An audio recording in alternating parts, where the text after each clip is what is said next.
Tonight we're focusing in on Zoom with Galaxy AI on the new Samsung Galaxy S24 Ultra. Ah, a baby tiger. Check out his claws as he prepares to pounce on that frog. Close one, but not as close as this Zoom. We can literally count the whiskers and... Oh look, Mum's here. Good thing I'm nowhere nearby. Go wild with Galaxy AI on the new S24 Ultra and zoom in on the epic day or night. Get yours now at Samsung.com.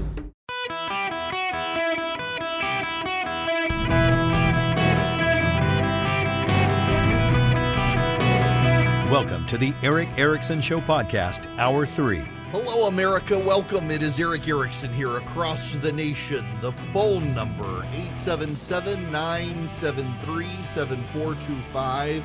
Listen, there's no proof, there's no statement confirming, no nothing that the real reason Joe Biden is in Ukraine is to look for classified documents Hunter might have left behind.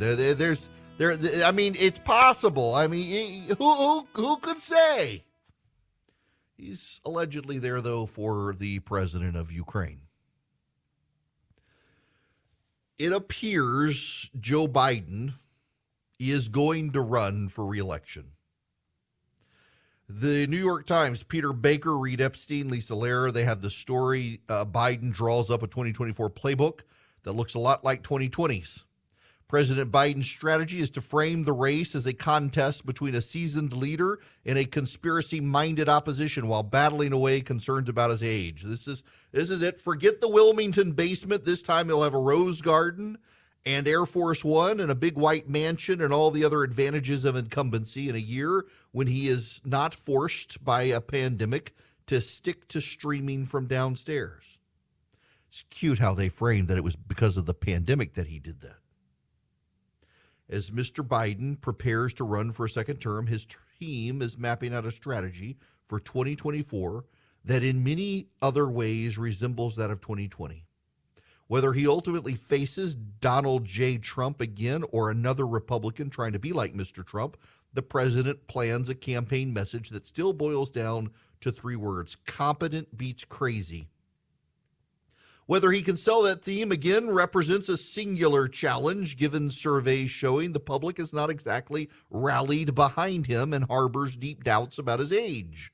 When Mr. Biden kicks off his reelection campaign this spring, as is widely expected, he will be the oldest president in history, but one of the lowest rated in the modern period, presiding over an economy that is improving but unsettled and leading a party publicly behind him but privately angst-ridden.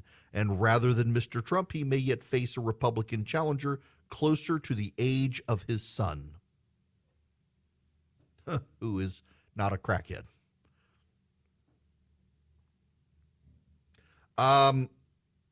Y'all,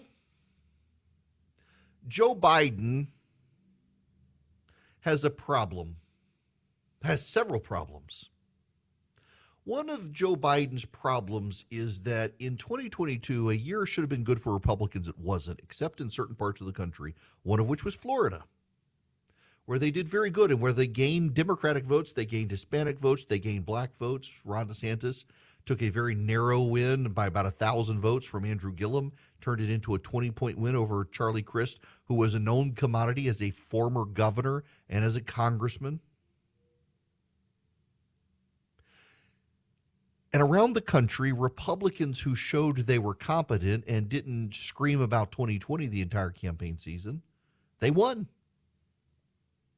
Ron DeSantis is not going to try to relitigate 2020. Donald Trump will. Ron DeSantis won't, and that gives DeSantis an advantage. It also gives DeSantis an advantage in looking competent, given his handling in Florida as governor. Or let's say it's Nikki Haley, 2-term governor of South Carolina, got rid of the Confederate battle flag, stood up to bullies at the United Nations, was a very good economic pro-growth governor in South Carolina. Good luck trying to paint her crazy. About the only person who might run who Joe Biden can paint as crazy is Donald Trump. Joe Biden has another problem. It's called the Kamala Harris problem. Democrats behind the scenes are already thinking age will be a problem for Joe Biden. It's one reason he's made the trip to Kyiv the way he did. He wants to show that age is no impediment to him. It's part of his messaging in the run-up to kicking off his second presidential campaign. He wants to show that age is no impediment to him, and everyone knows it is. Democrats privately are concerned. They'll claim he's mature. They'll claim he's experienced. They will claim that he's competent. They will avoid saying he's old even though they know it. And behind the scenes, they fret about Kamala Harris. She polls worse than pretty much any politician on the national stage, including Donald Trump. In fact, Joe Biden's polling is no better than Donald Trump's right now, and Kamala Harris's polling is far worse than that. So you take a candidate who polls no better than Donald Trump, you couple him with a candidate who polls worse than both him and Trump, and you run on the national stage. Democrats themselves think Kamala Harris is a liability for Joe Biden, and she is. She is a liability for Joe Biden. And Joe Biden can't get rid of her because it would violate all of the intersectional problems of the Democratic Party right now. You can't get rid of a black Asian woman in favor of who? A white gay man if it's Pete Buttigieg? Good luck with that. Another black Asian woman, who would it be? I don't know. Then it just looks like you're playing to all those intersectional boxes, and people aren't going to embrace another vice president. Oh, we had to pick one exactly like that one, but not that one. That doesn't go over well. And then Joe Biden, he's got another problem. And this is the problem introduced on a debate stage in 1980. It is what won the presidency for Ronald Reagan at a time polling, which was much more reliable then because everybody had a landline and people didn't have caller ID, so they answered the phone. And all the pollsters, they didn't use robots and autocalls. They used live people at the time. Polling was much more accurate. And in the weeks before the election in 1980, Jimmy Carter was ahead of Ronald Reagan. And then there was that fateful debate where Ronald Reagan asked a question. Next Tuesday, all of you will go to the polls. Will stand there in the polling place and make a decision. I think when you make that decision, it might be well if you would ask yourself, are you better off than you were 4 years ago? Is it easier for you to go and buy things in the stores than it was 4 years ago? Is there more or less unemployment in the country than there was 4 years ago? Is America as respected throughout the world as it was? Do you feel that our security is as safe, that we're as strong as we were 4 years ago? And if you answer all of those questions yes, why then I think your choice is very obvious as to who you'll vote for. If you don't agree, if you don't think that this course that we've been on for the last 4 years is what you would like to see us follow for the next 4, then I could suggest another choice that you have. It was a powerful moment. And in the last week of the election, there was not a lot of early voting, not a lot of absentee ballots. It had an impact on the American people. Are you better off than you were 4 years ago has become now the benchmark by which you judge a presidency. This from the New York Times article. While Mr. Biden seems eager for a rematch, it is hardly certain that he can replicate the 2020 outcome. Not only is his approval rating hovering at an anemic 43%, but two recent surveys, the Washington Post ABC News poll and the Harvard Caps Harris poll, found Mr. Trump leading by several points. Moreover, despite Mr. Biden's legislative victories, 62% told the Post and ABC he's accomplished not very much or little or nothing. Biden aides scorn such surveys, saying that the polling system is broken, as proven by the midterm elections when Democrats did better than expected. Although Mr. Biden has yet to formally announce his campaign, the decision is taken as a given within a circle. The next step, advisors said, will come in March when Democrats announce what city will host their nominating convention. The finalists are Atlanta, Chicago, and New York. Democrats expect Mr. Biden to make his bid official no earlier than April to put off scrutiny of his fundraising until the next reporting deadline in July. It's interesting. It's the Biden aides who are saying the polling is broken. That's usually what the losers do. It's what the Republicans also do. You know, if you took out the Republican polling from 2022, the national polling averages actually were pretty good. Turns out if you took out the Trafalgar polling, everyone went gaga over, and some of the other Republican polling out there, the Democratic polling was pretty on, or the public opinion polling was pretty good for 2022. There were some that got it right. Yes, polling, it's more difficult now, and it is less accurate now, but in a national snapshot polls still kind of remain pretty good for just general public opinion. You want a sense of where the public is? The sense of the public is that Biden sucks. The sense of the polling is he hasn't really gotten as much done as the Democrats claim he's gotten done. The sense of the polling is the Democratic voters of America are tired of Joe Biden and ready to move on. And this is in which he will campaign. And he will campaign against a Republican candidate who may not be Donald Trump. And even Donald Trump is ahead of him right now in these polls, whether you believe that or not. One of the people who will be out there, one of the ones who is set to enter sometime probably in June, is the governor of Florida, who is asked about all these people attacking him out there from the left and from the right. Then we can decide from there. Well, and Governor, you've come under a lot of incoming fire recently. Nikki Haley taking aim at you, Larry Hogan as well, the governor of Illinois, from your visit coming up here to Chicago. What's your reaction to some of those attacks?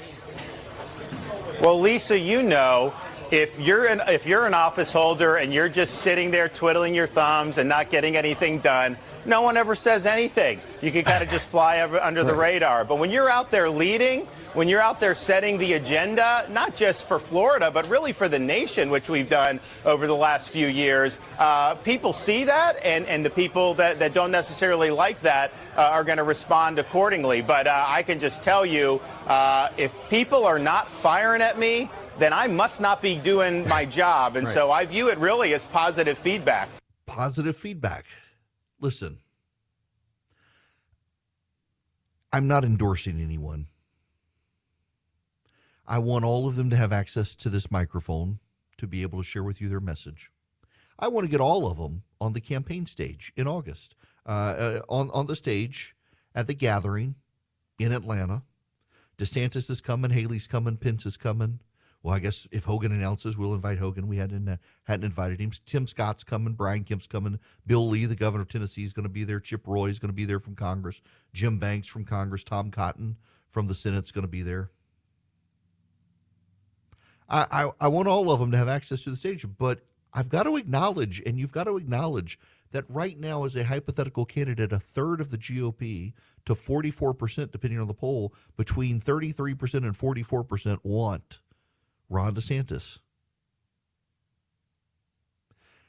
That's significant when he's a hypothetical candidate, because when a candidate enters a race, it always goes up, even when it's a candidate who ultimately doesn't have what it takes to get there. You see that candidate's polling go up. Haley's polling will go up, maybe only a little bit, but it'll go up some. She's no longer hypothetical. She's at the forefront of people's minds. DeSantis's will go up, and his is pretty significant. And the odds are Joe Biden, as the New York Times points out, is going to be an old man against a young man or woman on the campaign stage, young compared to him. And they're going to ask Ronald Reagan's question, are you better off today than you were 4 years ago? And they're probably going to be asking that question as the United States is in or just having come out of a recession. Events change things. They're going to change things for Joe Biden, and probably not for the better for him. And the fallback for Biden and his age is a woman nobody likes. Good luck, Joe Biden. Good luck. So my kid has a queen-size bed. We've got a king-size bed. We got him Bull and Branch sheets, and he's used them. He had like kid sheets, and now he's old enough he doesn't want the action figure sheets anymore. Well, we got lost because, the sheets look like our sheets, except they're queen-size sheets, and they got put in our closet, and the kid was in despair We got him Boll and Branch sheets. They've gotten softer and softer, and he's like, where are my real sheets? He refused to sleep until we found the real sheets because they're that soft. They're that good. They're made with a 100% organic cotton thread. They get softer in every wash.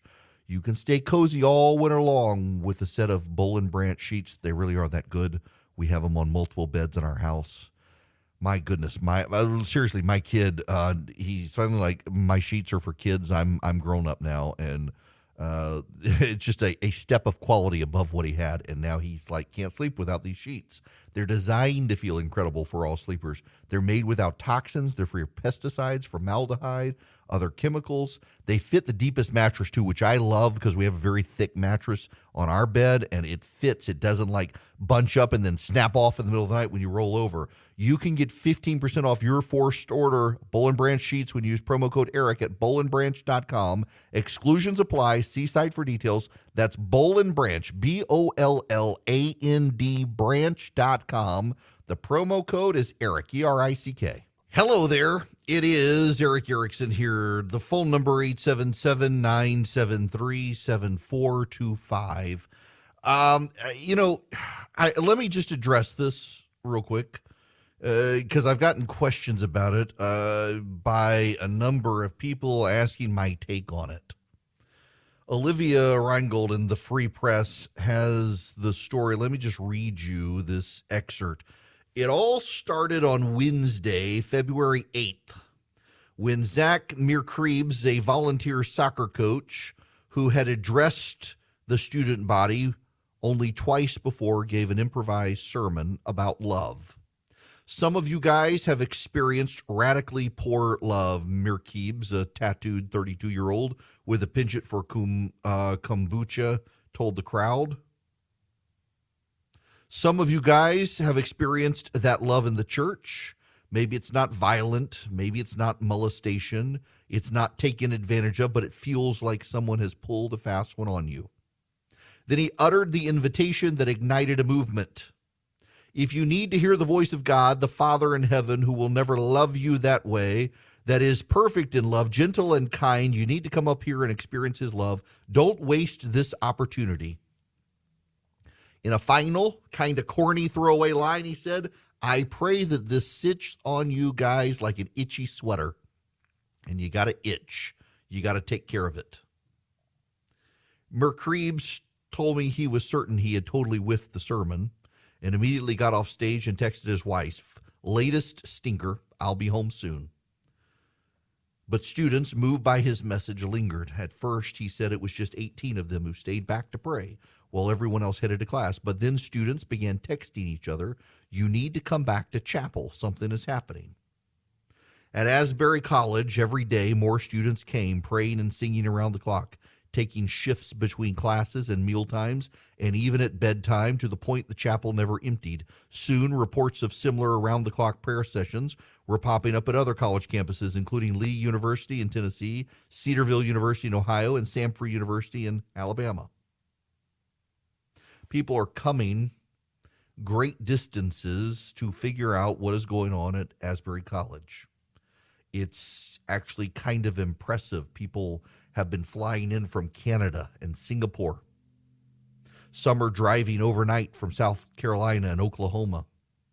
On Saturday alone, the crowd numbered between 15,000 and 20,000. They don't know what's happening, but if you ask them, they say God is visiting a 2-stoplight town in Kentucky. Asbury University it is, rather. A revival of some sorts. What I find more notable is how many hyper-online people have a strong opinion of what is or is not happening. They haven't seen it, but they want to dictate the terms of it, that it is authentic if X, Y, and Z happens, or it is inauthentic if X, Y, and Z happens. How do you know? You haven't been there. I haven't been there. I'm fascinated by the story. I did not know, I got asked last week, has anybody in your circles talked about Asbury University offline? No, nobody had. Nobody had paid attention. And all of a sudden, lots of people are talking about it, people who are not online. There appears to be some for lack of a better phrasing, those of you who are people of faith will understand the movement of the Holy Spirit. If not, something is compelling kids to go to a small chapel in Kentucky and not leave the chapel. They're praying nonstop, and it's breaking out in other colleges. Is it something like the TikTok ticks? Is it something authentic? I don't know, but I'm fascinated by it, and you should be too. Y'all, I want to be real honest with you.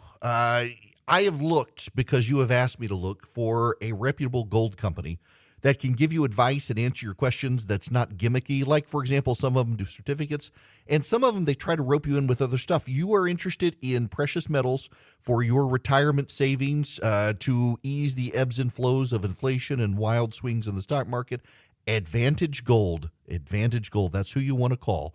Advantage Gold, I have looked into them. I have had them answer my questions. And it is not one of these gimmicky places. There aren't tricks. They really just want you to have a great experience learning how to be a gold investor. Give them a call, 800-450-2566, 800-450-2566. Tell them I sent you. You can get their free gold and IRA investment kit, but call them if you got questions. They're good people, 800-450-2566. Welcome. It is Eric Erickson here across the nation. You can text the word Eric, E-R-I-C-K, to 33777, and you can find out all the great stuff about social media, where I am, all the connecting tissues of the show, if you will, social media, live stream, podcast, Substack. I do really want to ask you that I want to ask you to text the word data to 33777 and click the second link and read that. Text data to 33777. Just you don't have to pay for the subscription or anything. Just click the second link and read what I wrote this weekend. I want to move on to something else though. I got to play you this clip. This is so Ari Melber of MSNBC was on with Bill Maher on Friday night on Bill Maher's show. I want to play this because a story came out that turns out something that even I was saying back in 2020. So let me put this in perspective for you. I tended to believe the experts and still to a degree do when it comes to COVID. And a lot of the stuff I get from the non-COVID experts, the conspiratorial stuff, turns out not to be true, but they believe it anyway, like all the people dying and stuff, dropping dead, all that sort of stuff. A lot of it is fabricated data that people just believe. But one of the things that I was saying in 2020 that just commonsensically was true is that natural immunity is something you can't dismiss. And a lot of the pro-vaccine people were very dismissive of natural immunity. And my point at the time, going all the way back to 2020, was that if someone got it and recovered from it, they probably don't need the vaccine. But there are people, like in my wife's situation with a genetic incurable form of lung cancer, who it would be better for her to get the vaccine than to try to get COVID, just given the odds that she and her demographic were playing. And at the time, there were doctors who listened to the program who really did not like me talking about natural immunity, in large part because in their mind, I was incentivizing people to go out and catch COVID, which wasn't what I was doing. Just the fact was we're all going to catch it at some point.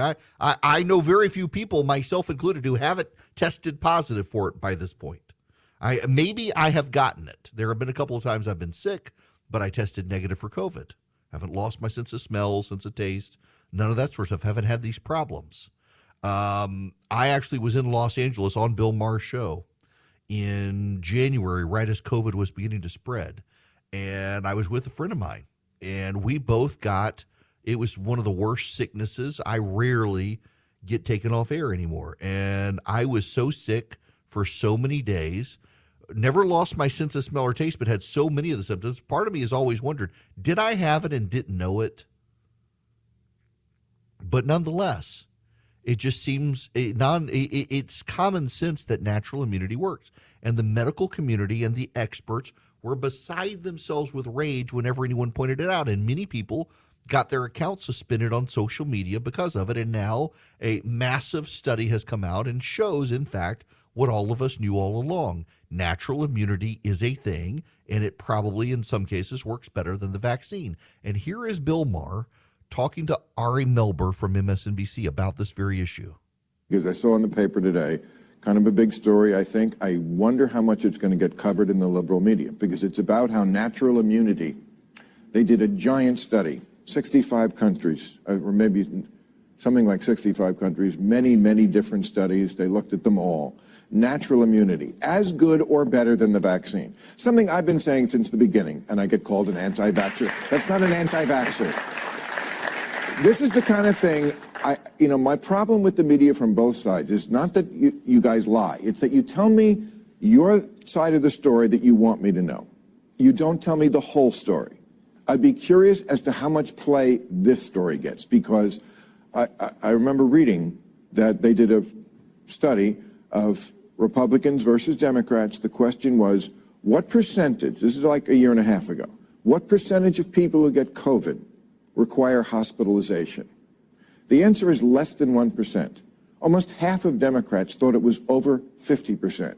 They listened to your network. Where do they get that kind of information? That was to you. That was clearly. Yeah. Okay, that's bad information they have in their head, and it's from one side.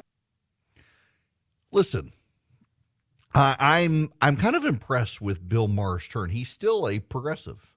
He's still a liberal. He's just increasingly anti-woke. And he sees the excesses of the left. One of the most remarkable things that is not really remarked upon these days is how the left is so dominant in so many cultural conversations that when someone of the left, like Bill Maher, sounds conservative,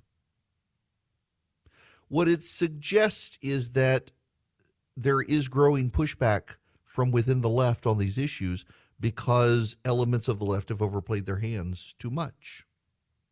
Now, what do I mean by that? I mentioned this before, the number of progressives I know, like real progressives, hardcore progressives, socialist progressives, who I know, particularly in the tech space, who will privately message me and say, this transgender stuff, man, it's nuts. Or I know one who has a daughter who's a competitive athlete. He is very progressive. He was an Obama supporter, donor, supported Bernie Sanders, and then Joe Biden, loves Elizabeth Warren, has the coexist bumper. So, yeah, I mean, he's the stereotypical liberal. And he's got a daughter who's a competitive athlete and is furious about transgenderism. Wants to know is if they want to be trendsetters, why aren't these men turned women competing against men instead of competing against the all-natural women? The left in these conversations gets so dominant, and then they become bullies. They're furious with Bill Maher for daring to push back from the left. They don't like it when someone of them saying, look, I get it. I am notorious for calling BS on my own side, and people don't like it. There's a level of tribalism in the country now. They think there's a level of disloyalty. How dare you criticize your own side? Well, somebody's got to. If I say all the time, if we don't hold ourselves accountable, the voters are going to do it.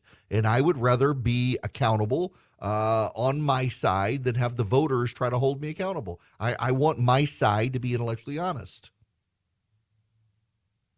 I was in a restaurant on Friday night. Y'all, I've got to preface this story, and it's going to get taken out of context anyway, and people are going to leave this off. But I gotta preface with this. I am not going to judge you for wearing a mask in public. At this point, there's no reason. At this point, the viral load is mutated so much the droplet size doesn't matter. The mask is kind of irrelevant. People don't wear them right anyway. I was in a restaurant on Friday night. How do I describe this place? I mean, I used to go there when I was in law school and consume large amounts of beer with friends of mine at night eating burgers and stuff. It's one of the reasons I put on weight. I was a spry guy. And then I discovered I like beer, and like Brett Kavanaugh. This place, it's a beer hall. It is, you get beer and cheap bourbon and fantastic burgers and milkshakes and beer. That's what this place is. And I'm in there with my kids. The place still, you hadn't been able to smoke in there in years, and you can still slightly smell the cigarette smoke. And this couple walks in. The place is packed, and this couple comes in. They've got a young child. The dad has been injured, and is walking with the aid of a device. And the couple are in N95 masks, and their child is in an N95 mask. And they sit at a booth directly by me, like in my line of sight. They're at this booth. And they order their food with their masks on. And then their wine comes, the adults, the parents' wine comes. And I just got to say, I've been going to this burger place since I was in law school.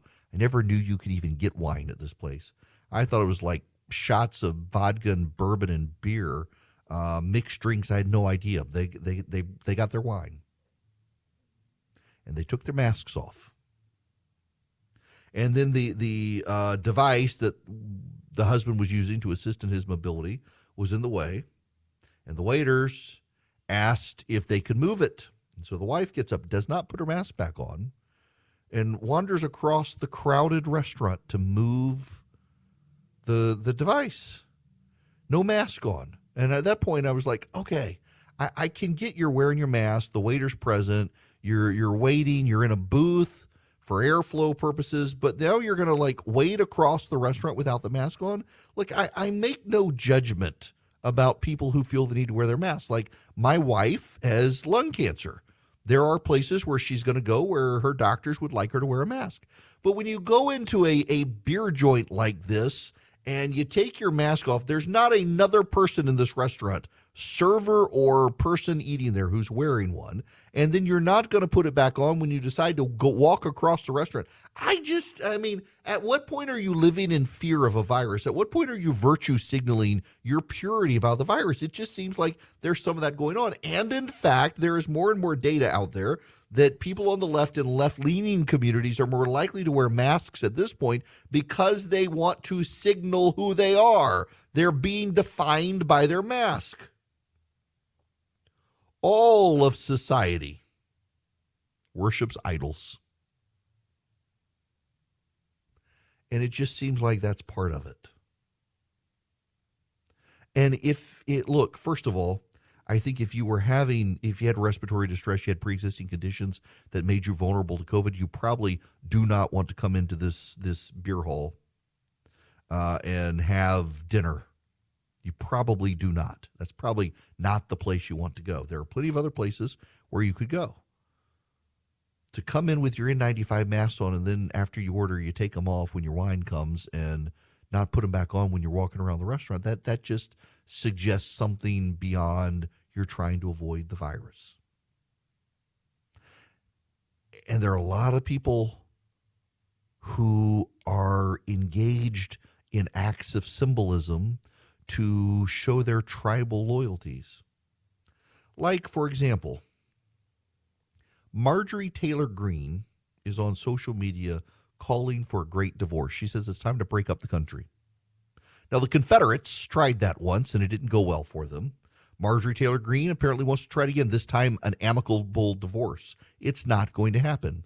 But here's the point moving forward.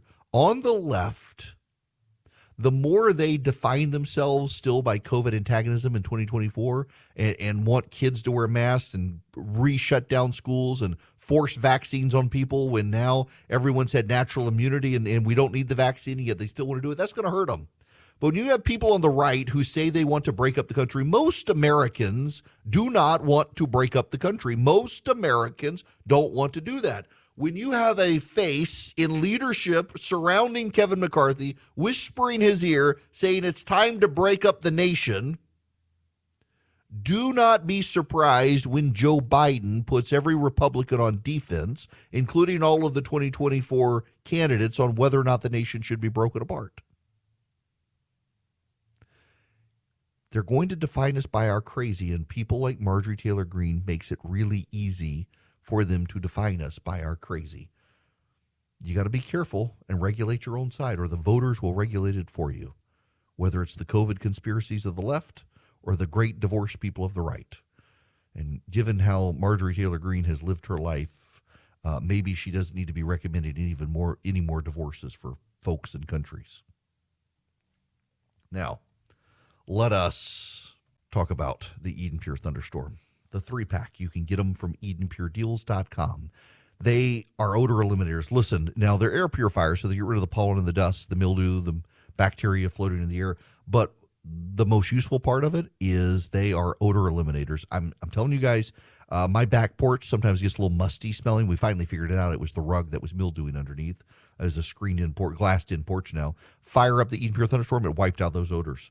Frying odors in the kitchen wipes them out. Litter box odors, pet odors, smoke odors, you name it. The Eden Pure Thunderstorm wipes them out. You can get one for upstairs, one for downstairs, one for your basement, your RV, your travel bag like I do. You plug it directly into the wall, or you use a USB cord in your car, and you can power it with a USB outlet, and it just works. If, like me, you've gotten cigar smoke in your car, well, the Eden Pure Thunderstorm can wipe it out. EdenPureDeals.com is the website. EdenPureDeals.com. The discount code is just Eric, my name, on the front page of that website. You put in Eric, E-R-I-C-K, at EdenPureDeals.com. You get 3 Eden Pure Thunderstorms. They clean the air. They're filterless. You don't have to get a filter subscription. Just wipe it out on occasion. They eliminate odors, and they work. EdenPureDeals.com, discount code Eric. All right. Can we just divert from everything? Because I just saw this on Twitter during commercial break. This is Lucy. Lucy is 13 years old. This is part of a Channel 4 series in Great Britain. Lucy is 13 years old and has been blind from birth. It's a big step coming up to the piano. Ready? Big step. Good girl. Well They're done. leading her to a Sit piano. down in the middle. Down. Sit down. They're putting her hands on the We should say that often at the end of a performance, piano. Lucy covers her ears. She likes the applause, but she doesn't like the sound of the applause. Yes. So her fingers go in her ears for sensory reasons. Yes, I don't have to tell people not to. She loves applause. Okay, fine. 100%. Ready? In a minute, you're going to play Nocturne in B flat minor by Chopin. Nocturne in B flat minor by See? Chopin. Not an easy one to play.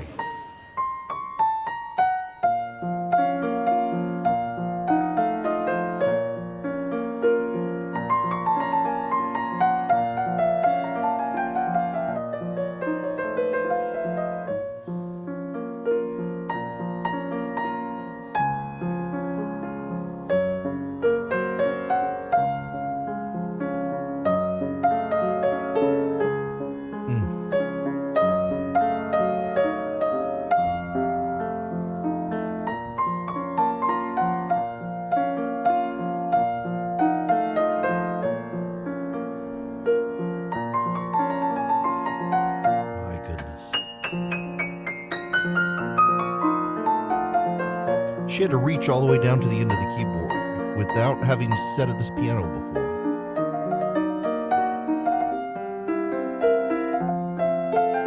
It's unbelievable that she can play this piece. How does she study? I mean, this is incredible.